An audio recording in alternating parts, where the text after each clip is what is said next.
Welcome to the Learning Pines YouTube. We hope this video helps. In this video, I will show how to make enchiladas estilo Michoacan only way.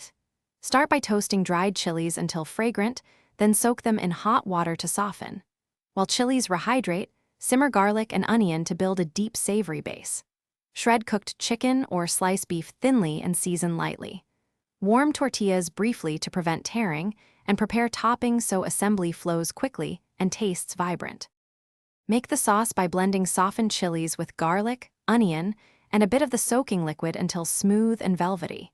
Heat oil, lightly fry each tortilla, then dip it in the chili sauce to coat both sides for flavor.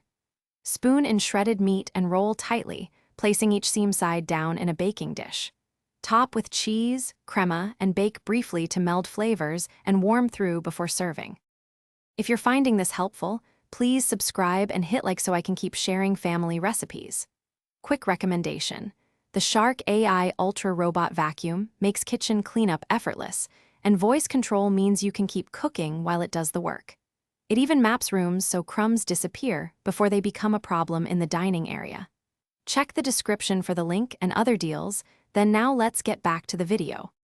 Serve enchiladas warm-topped with crumbled fresh cheese, thinly sliced white onion, cilantro, and a gentle drizzle of crema for balance.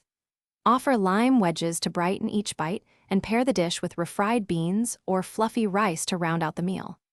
If you have leftover sauce, keep it separate from tortillas and refrigerate up to 3 days to preserve texture and taste, then gently reheat before using to refresh the flavor. Thanks for watching. Consider subscribing if we helped you.